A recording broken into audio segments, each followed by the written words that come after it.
सांस्कृतिक शहरात एक धक्कादायक घटना. आपल्या पोटच्या 3 लेकरांना आई खाऊ आणायला जाते म्हणून वाऱ्यावर भर रस्त्यात उन्हातान्हात सोडून गेली आहे. डोंबिवलीत आपल्या पोटच्या 3 लेकरांना आई भर रस्त्यात सोडून गेल्याची घटना घडली आहे. शिवसेना कार्यकर्त्या राजश्री कराळे आणि जयश्री यादव यांनी महिला उपजिल्हाप्रमुख किरण मोरकन यांना ही माहिती दिली. त्या ताबडतोब घटनास्थळी आल्यावर त्यांनी पोलिसात जाऊन तक्रार केली. आसपासच्या परिसरात शोधही घेतला, मात्र पालकांचा शोध काही लागला नाही. तरीसुद्धा आता पोलिसांनी उल्हासनगर येथील बालसुधारगृहात या चिमुकल्यांना दाखल केले आहे.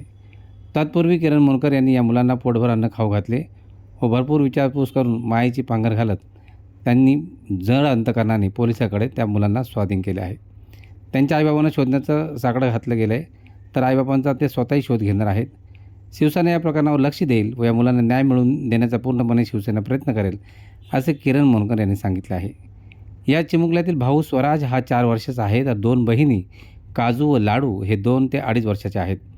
हृदय पिळवटून टाकणारी घटना आहे.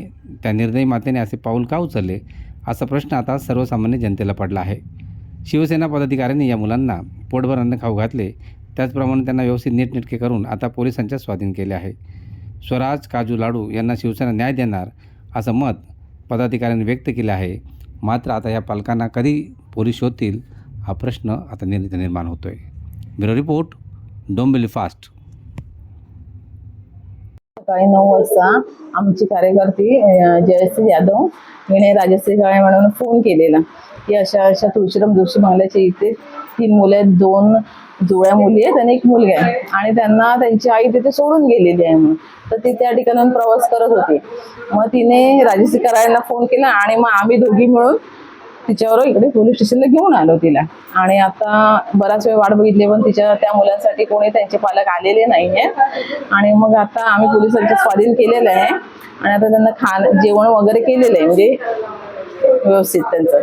आता मग ह्या मुलांना जर कोण ओळखणारं असेल तर त्यांनी लवकरात लवकर पोलीस स्टेशनशी संपर्क साधावा असं.